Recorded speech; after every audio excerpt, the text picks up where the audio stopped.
Hadirin sekalian, kawasan wisata alternatif seperti Ulaman Resort menawarkan daya tarik tersendiri bagi wisatawan, terutama karena nilai eksotis, kealamian, dan konsep keberlanjutan yang ditawarkan. Namun, tantangan mendasar yang sering dihadapi kawasan ini adalah keterbatasan akses transportasi serta kondisi infrastruktur jalan yang belum memadai. Hal ini tidak hanya mempengaruhi pengalaman wisatawan tentunya, tapi juga berdampak terhadap mobilitas masyarakat lokal, pelaku usaha, dan efektivitas program pembangunan pemerintah di sektor pariwisata berkelanjutan. FGD ini bertujuan untuk mengidentifikasi dampak nyata dari keterbatasan aksesibilitas serta menggali solusi kolaboratif yang dapat diterapkan dengan memperhatikan prinsip keberlanjutan, inklusivitas, dan potensi ekonomi lokal. Di sini tentu saya tidak sendiri. Saya ditemani oleh perwakilan dari pelaku usaha yang diwakili oleh saudari Bila dan saudari Aldia. Kemudian di sini saya juga ditemani oleh masyarakat lokal, ada Bli Fatka, G Anda, dan G Natal. Kemudian saya juga ditemani oleh dari perwakilan pemerintah, yakni ada Ibu Zuina, Ibu Kiki, dan Ibu Dela. Dan dari wisatawan ada Kak Ayah dan Kak Salma. Langsung saja kita mulai FGD pada kali ini dengan saya menyebutkan atau menyampaikan pertanyaan, kemudian nanti dari masing-masing stakeholder akan memberikan waktu untuk menyampaikan seperti itu. Langsung saja untuk pertanyaan yang pertama, bagaimana dampak keterbatasan akses transportasi umum dan infrastruktur jalan terhadap pengalaman wisatawan dan partisipasi masyarakat lokal dalam sektor pariwisata di kawasan seperti Ulaman Resort? Untuk pertanyaan pertama ini akan saya tunjukkan kepada masyarakat lokal terlebih dahulu. Baik, terima kasih. Jadi menurut kami sebagai masyarakat lokal, aksesibilitas yang ada di sekitar Ulaman Resort ini sangat baik. Jalannya mulus dan bagus karena mungkin dari pihak resort dan juga pemerintah sudah berkoordinasi dengan baik. Jadi jika ditanya menghambat atau tidak, jawabannya tidak karena akses kami menuju ketika berpergian, bekerja sehari-hari sangat dimudahkan. Tetapi pasti ada multiplier effect yang dihasilkan mengingat segmen dari resort ini adalah wisatawan mancanegara dan domestik yang datang ke Bali, sehingga ketika sudah memasuki peak season, jalan atau akses menuju Ulaman Resort ini akan sangat membludak, yang tentunya akan mempengaruhi mobilitas kami sebagai masyarakat lokal. Mengingat jalan menuju resort ini tidak begitu luas, sehingga akan terjadi kemacetan lokal yang tentu kami sebagai masyarakat lokal akan merasa terganggu. Nah, mungkin hal ini yang disebut dengan aksesibilitas terbatas menurut kami sebagai masyarakat lokal. Nah, tapi terlepas dari multiplier effect yang terjadi, kami sebagai masyarakat lokal ini sedikit banyak terbantu secara aspek ekonomi karena dapat menjadi supplier bahan baku makanan untuk resort tersebut begitu. Nah, terlebih lagi jalanan yang ramai juga menjadi suatu keuntungan bagi UMKM lokal yang ada di sepanjang jalan tersebut. Intinya adalah sebenarnya tidak membatasi. Yang membatasi itu adalah yang disebut mobilitas terbatas ketika jalan macet sehingga masyarakat sedikit sulit untuk melakukan mobilisasi. Baik, terima kasih atas jawabannya masyarakat lokal. Selanjutnya akan saya berikan kepada pemerintah. Apa rencana pengembangan infrastruktur untuk mendukung kawasan wisata alternatif? Untuk menjawab pertanyaan tersebut, jadi pembangunan infrastruktur termasuk jalan harus dilakukan dengan mempertimbangkan kebutuhan dan kondisi lingkungan sekitar. Jika kondisi perumahan warga di suatu daerah masih tergolong perumahan biasa dan tidak berada di daerah yang menjadi pusat wisata atau industri, maka pembangunan jalan di kawasan tersebut tidak menjadi prioritas seperti pada kondisi di Jalan Raya Buit tempat Ulaman Resort berada. Regulasi yang dapat dijadikan acuan dalam hal ini adalah Peraturan Daerah Provinsi Bali Nomor 16 Tahun 2009 tentang Rencana Tata Ruang Wilayah. Dalam peraturan tersebut terdapat penekanan pada pentingnya pengembangan infrastruktur yang berkelanjutan dan sesuai dengan kebutuhan masyarakat. Pembangunan jalan yang tidak didasarkan kepada analisis kebutuhan yang mendalam dapat mengakibatkan pemborosan sumber daya dan dampak negatif terhadap lingkungan. Selain itu, studi kelayakan yang komprehensif perlu dilakukan untuk menilai dampak sosial, ekonomi, dan lingkungan dari pembangunan jalan. Misalnya, jika suatu daerah tidak memiliki potensi wisata atau industri yang signifikan, maka alokasi anggaran untuk pembangunan jalan di daerah tersebut dapat dialihkan untuk proyek lain yang lebih mendesak dan bermanfaat bagi masyarakat, seperti pembangunan fasilitas kesehatan dan fasilitas pendidikan. Terima kasih. Baik, terima kasih kepada perwakilan pemerintah atas jawabannya. Intinya adalah pembangunan itu harus disesuaikan dengan kebutuhan masing-masing pelaku usaha.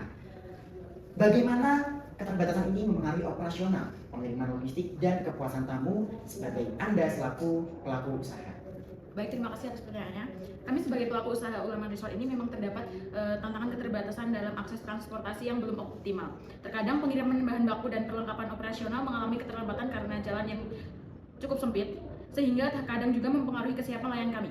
Selain itu, akses yang sulit juga mungkin berdampak pada kenyamanan tamu, terutama wisatawan yang mencari kemudahan dari akses cepat dari bandara atau pusat kota. Hal ini memang dapat berpotensi menurunkan tingkat kepuasan tamu dan bisa mempengaruhi ulasan dan reputasi resort kami. Kami perlu memastikan setiap tamu tetap mendapatkan pengalaman terbaik. Nah, dengan adanya keterbatasan tersebut, kami sebagai pelaku usaha itu sudah berusaha mengatasi dengan cara menyediakan layanan antar jemput bagi tamu antara dari bandara ke resort kami. Selain itu juga kami menawarkan pengalaman yang lebih otentik dari resort kami yang menyatu dengan alam, sehingga itu bisa menjadi nilai tambahan bagi tamu kami. Dengan demikian kami bisa tetap menjaga kepuasan tamu. Begitu. Baik, terima kasih pelaku usaha atas jawabannya. Intinya dari pelaku usaha sendiri menyikapi hal-hal tersebut dengan mempersiapkan solusi-solusi seperti tadi menyediakan kebutuhan dan berbagai fasilitas lainnya. Baik, dan yang terakhir akan dijawab oleh wisatawan. Untuk pertanyaannya, apakah akses sulit yang menuju Ulaman ini mempengaruhi minat atau kenyamanan Anda dalam berkunjung? Jujur, bagi kami wisatawan, akses ke Ulaman sebenarnya nggak bisa dibilang sulit. Jalannya cukup oke dan masih bisa dilewati satu mobil. Tapi untuk ukuran hotel sekelas Ulaman yang eco luxury dan kece banget nih, menurut kami akses jalannya agak kurang memadai. Rasanya agak kontras aja gitu, keluar dari jalan utama langsung masuk ke jalan yang sempit. Tapi rada sayang juga karena kan pengalaman pertama itu penting banget ya, apalagi kalau ada tamu yang baru pertama kali ke Bali atau nyetir sendiri pakai Google Maps, bisa jadi agak bingung juga. Menurut kita ini hal kecil yang bisa kasih pengaruh ke keseluruhan pengalaman tamu. Jadi kalau sampai Ulaman mau upgrade lagi, bagian akses ini bisa jadi salah satu yang diperhatikan. Ketika saya simpulkan, sebenarnya secara umum aksesibilitas menuju Ulaman ini dinilai cukup memadai, baik dari masyarakat lokal maupun dari wisatawan. Untuk masyarakat lokal sendiri, akses jalan saat ini sudah baik, tidak menghambat mobilitas sehari-hari. Hanya saja tadi keterbatasan itu ketika jalan itu macet sehingga menghambat mobilitas masyarakat lokal. Kemudian dari pihak pemerintah sendiri menyebutkan bahwa setiap pembangunan itu harus disesuaikan dengan kebutuhan masing-masing masyarakatnya, seperti itu. Dan untuk pelaku usaha, memang terkadang aksesibilitas ini menghambat kebutuhan logistik, namun tetap dari pelaku usaha sudah menyiapkan solusi-solusi alternatif lainnya. Untuk pertanyaan selanjutnya, bagaimana menciptakan sistem transportasi yang ramah lingkungan tapi tetap inklusif dan terjangkau bagi wisatawan? Untuk pertanyaan kali ini akan saya tunjukkan pertama dari wisatawan. Apakah wisatawan bersedia menggunakan opsi transportasi hijau seperti sepeda listrik, shuttle bersama, dan lain-lain? Izin menjawab, sebagai wisatawan kami sangat bersedia menggunakan transportasi ramah lingkungan seperti sepeda listrik atau shuttle bersama selama itu nyaman dan mudah diakses. Selain bisa membantu menjaga lingkungan, rasanya lebih seru karena bisa menikmati suasana sekitar dengan lebih santai. Tapi kami juga akan mempertimbangkan beberapa hal seperti rute yang jelas, berapa lama waktu tunggunya, dan biaya yang harus masuk akal. Karena kami sudah membayar cukup mahal untuk menginap di tempat sekelas Ulaman.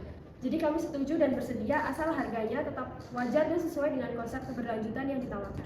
Asalkan ada kejelasan dan biaya yang memadai seperti itu ya. Selanjutnya dari pelaku usaha, bisakah resort ini berinvestasi atau berkolaborasi dalam solusi transportasi hijau? Kami sebagai pelaku usaha sangat terbuka untuk berinvestasi dan berkolaborasi dalam solusi transportasi hijau sebagai bagian dari komitmen kami terhadap pariwisata berkelanjutan. Saat ini kami sedang menjajaki penggunaan kendaraan listrik untuk antar jemput tamu serta bekerja sama dengan penyedia layanan transportasi ramah lingkungan seperti menggunakan mobil listrik.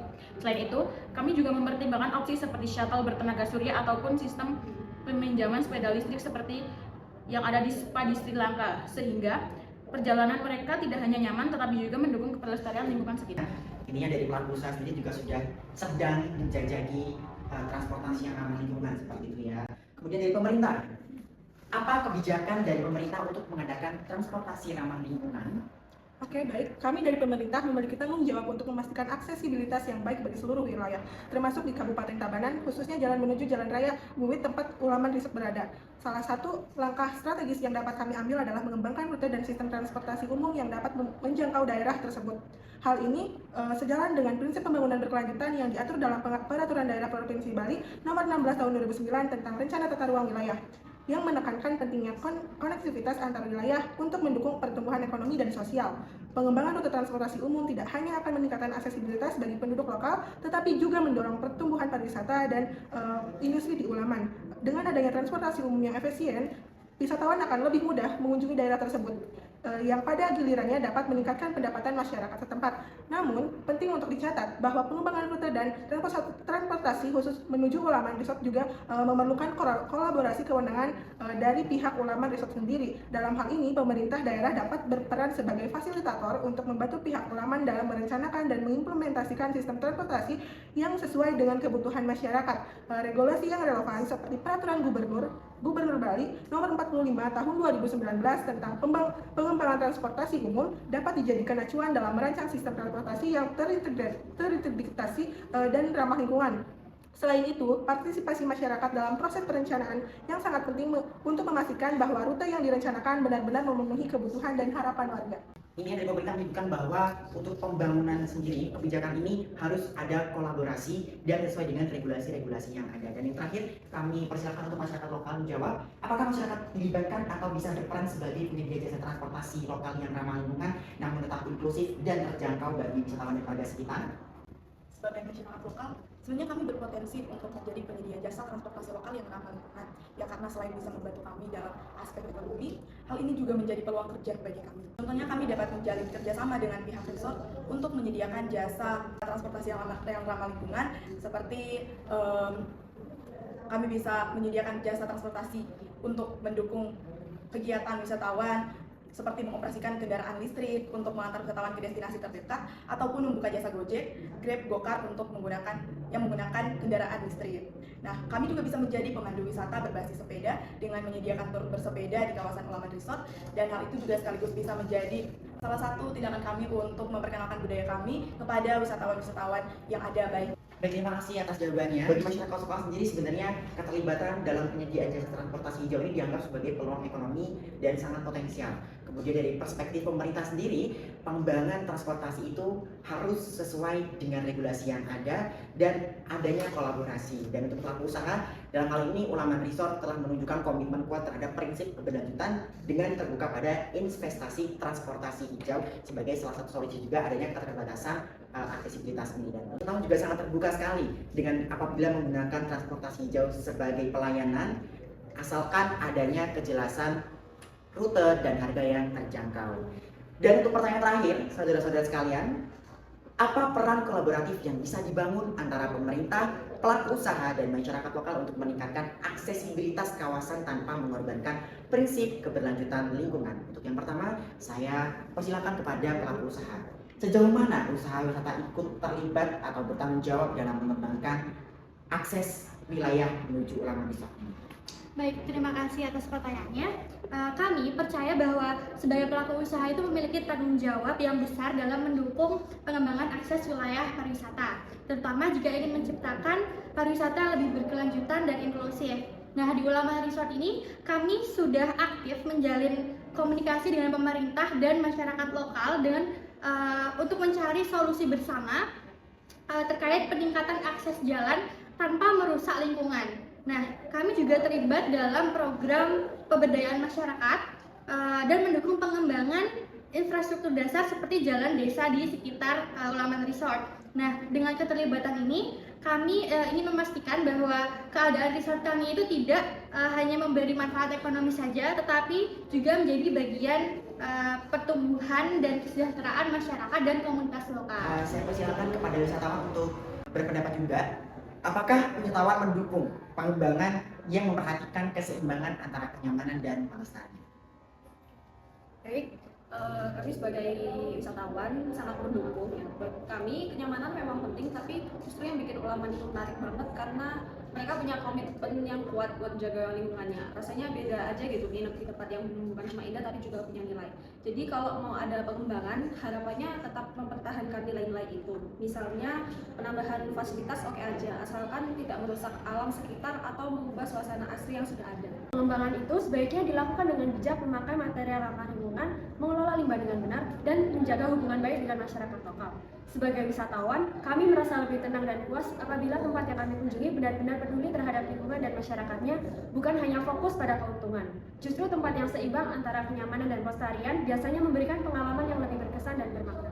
Masyarakat lokal, bagaimana masyarakat bisa menjadi mitra aktif dalam menjaga dan memanfaatkan akses yang nantinya dibangun. Masyarakat lokal yang tinggal di sekitar Ulaman Eco Resort, sebenarnya kami senang apabila akses wilayah ini ingin dikembangkan, tapi kami juga ingin dilibatkan dalam prosesnya dan tidak hanya sebagai penonton saja. Kami tahu bahwa dengan adanya akses yang baik tentu akan mendukung keberlanjutan resort dan juga meningkatkan hubungan wisatawan. Namun kami juga ingin memastikan bahwa pembangunan ini tidak merusak lingkungan seperti sawah, sungai, dan jalur yang memiliki nilai adat dan sejarahnya. Kami ingin dilibatkan pada pengembangan ini karena kami yang paling paham pada medan dan sejarah di wilayah ini. Apabila resort ingin membangun akses, kami juga terbuka untuk bekerja sama. Misalnya kami dilibatkan dalam musyawarah, diberikan informasi yang jelas mengenai pembangunan aksesibilitas, dan bahkan kami bisa diajak kerjasama dalam pengembangan dan perawatan akses tersebut.